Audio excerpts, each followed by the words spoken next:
Hi everyone, welcome to my channel. இன்றைக்கு நாங்கள் வீடியோவில் மினி பட்டர் கார்லிக் நான் எப்படி செய்கிறதுன்னு சொல்லி பார்க்க போகிறோம். இன்றைக்கு நாங்கள் ஈஸ்ட் இல்லாமல் தான் செய்ய போகிறோம். வாங்க வீடியோக்குள்ளே போவோம். ஒரு பவுலில் 2 கப் மைதா மாவு எடுத்துக்கோங்க. இது 250 கிராம். 1/4 கப் தயிர், புளிப்பில்லாத தயிரை பார்த்து எடுத்துக்கோங்க. 1 teaspoon baking powder, 1/4 teaspoon baking soda, 1 teaspoon உப்பு, 1 டேபிள் ஸ்பூன் எண்ணெய், அதோட 1/2 கப் பால் எடுத்திருக்கிறேன். இது ஃப்ரெஷ் மில்க். அதில் 1 டேபிள் ஸ்பூன் சீனியை நல்லா மிக்ஸ் பண்ணிவிட்டு இந்த மாவில் சேர்த்துக்கோங்க.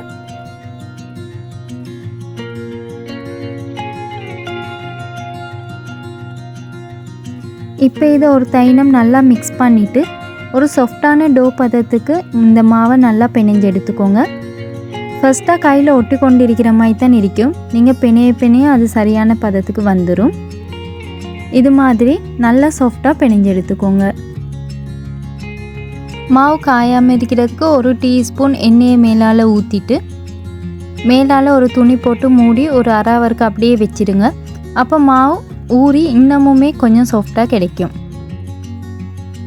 அடுத்து ஒரு பவுலில் 2 டேபிள் ஸ்பூன் பட்டரை நல்லா உருக்கி சேர்த்துக்கோங்க. 3 பல்லு வெள்ளைப்பூடை சின்னதாக வெட்டி சேர்த்துட்டு கொஞ்சமாக கொத்தமல்லி இலையும் சேர்த்துக்கோங்க. கொஞ்சமாக மிளகுத்தூள், இது உங்களுக்கு தேவைன்னு சொன்னால் சேருங்க, இல்லாட்டி ஸ்கிப் பண்ணிக்கிறவும் மேலும். இப்போ இதையும் நல்லா மிக்ஸ் பண்ணி எடுத்து வச்சுக்கோங்க. 30 நிமிஷத்துக்கு பிறகு எடுத்து பாருங்கள். மாவு இருந்ததை விட இப்போ நல்லா சாஃப்டாக இருக்கும். இப்போ இதை இது மாதிரி நல்லா அழுத்தம் கொடுத்து பிணைஞ்சு எடுத்துக்கோங்க. ஒரு பேக்கிங் போர்டில் கொஞ்சமாக மாவு தூவிக்கோங்க, அப்படி இல்லாட்டி ஒட்டி பிடிக்கும். இப்போ நான் இந்த டோவை 2 பங்காக பிரித்து எடுத்துக்கிறேன். ஒரு பங்கு மாவு எடுத்து இது மாதிரி உருட்டிட்டு உருட்டின மாவை சம பங்குகளை இது மாதிரி பிரித்து எடுத்துக்கோங்க.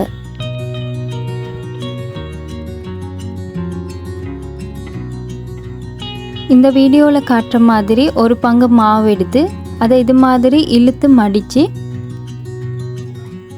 எந்த வெடிப்புகளும் வராத மாதிரிக்கு உங்களோட 2 கைக்கும் நடுவில் வச்சு இது மாதிரி உருட்டி எந்த வெடிப்புகளும் வராத மாதிரிக்கு ஒரு போல் ஷேப்பில் செஞ்சு எடுத்துக்கோங்க. இருக்கிற எல்லா மாவுலேயும் இது மாதிரி செஞ்சு வச்சுக்கோங்க. மறுவாலும் ஒரு ஒர்க்கிங் போர்டில் கொஞ்சமாக மாவு தூவிட்டு இது மாதிரி ஒரு பங்கு மாவு எடுத்து வச்சு ஒரு ரோல் பின்னால் இதை விரிச்சுக்கோங்க. மிச்சம் தடிப்பமாவும் இல்லாமல் மெல்லிசாவும் இல்லாமல் ஒரு அளவுக்கு இது மாதிரி செஞ்சு எடுத்துக்கோங்க. அதில் நாங்கள் செஞ்சு வச்சுருக்கிற பட்டர் கார்லிக் மிக்ஸை பூசிக்கோங்க. ஓரத்தில் பூசிடாதீங்க, அப்போ அது மாவு ஒட்டிப்படாது. இப்போ இது மாதிரி மடித்து எடுத்துக்கோங்க.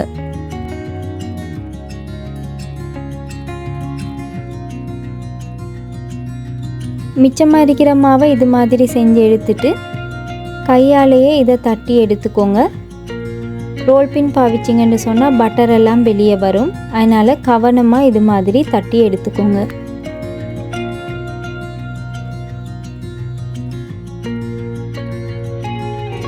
ஒரு தவாவை சூடாக்கிட்டு அதில் கொஞ்சமாக பட்டர் பூசிக்கோங்க. இப்போ நாங்கள் மினி நான் எல்லாத்தையும் சுட்டு எடுத்துக்கொருவோம்.